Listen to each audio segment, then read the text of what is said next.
terobosan luar biasa ya, diumumkan kemarin mengenai bagaimana Vietnam akan menarik diasporanya di seluruh dunia dengan segala kemudahannya. Aturannya udah diumumkan ya mulai 1 Juli.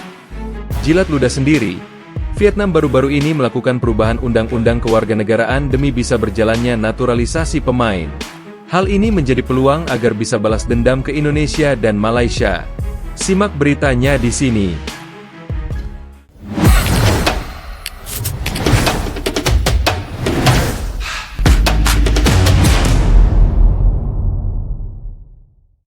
Sepak bola Vietnam baru-baru ini mengalami perkembangan yang menarik.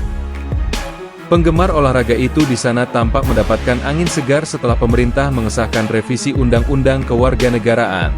Aturan baru ini disebut-sebut bisa membawa perubahan signifikan, terutama dalam mempercepat proses naturalisasi pemain keturunan dan asing yang berkontribusi besar terhadap pembangunan sepak bola di negara tersebut. Mereka sangat bisa diberdayakan untuk memperkuat timnas Vietnam. Perubahan undang-undang naturalisasi juga disertai kenyataan pahit saat Vietnam dibuat seperti ayam sayur oleh Malaysia di kualifikasi Piala Asia 2027. Padahal sebelum itu, Vietnam lebih dulu dipecundangi Indonesia dengan para pemain naturalisasi keturunan di kualifikasi Piala Dunia 2026. Berdasarkan aturan yang baru disahkan mengenai kewarganegaraan di Vietnam, sosok yang memiliki kontribusi luar biasa dalam pembangunan dan perlindungan negara Vietnam, atau dinilai memberi manfaat besar bagi Republik Sosialis Vietnam, dapat mengajukan kewarganegaraan Vietnam. Mereka bisa mengajukan hak untuk menjadi warga negara Vietnam, tanpa harus memenuhi sejumlah syarat administratif yang selama ini dianggap menyulitkan. Para pemain yang membantu kekuatan timnas Vietnam terus bertumbuh secara signifikan. Pakar sepak bola Vietnam, Quang Huy, menjelaskan kombinasi gila undang-undang naturalisasi bisa digunakan balas dendam ke Indonesia dan Malaysia. Menurutnya, ada 3 cara untuk bisa memaksimalkan undang-undang tersebut, dimulai dari pembinaan pemain muda dalam negeri. Kemudian membuka keran naturalisasi pemain keturunan dan membuka pintu naturalisasi pemain asing yang lebih banyak. Langkah pertama, pembinaan pemain muda di dalam negeri harus difokuskan. Kedua, membuka pintu untuk menyambut pemain Vietnam di luar negeri. Ketiga, kelompok pemain asing yang bermain di Vietnam dan ingin berkontribusi.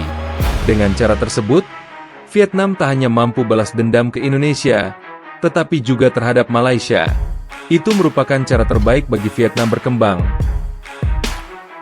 Quang Huy pun kini menyadari bahwa hanya mengandalkan pemain lokal tak cukup. Kalau tidak seperti itu, kita berisiko tertinggal dari Indonesia atau Malaysia yang sudah lebih dulu melakukan naturalisasi pemain, kata Quang Huy.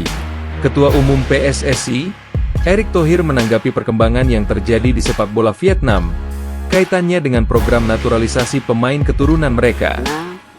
Vietnam akan menarik diasporanya di seluruh dunia dengan segala kemudahannya. Aturannya udah diumumkan ya mulai 1 Juli.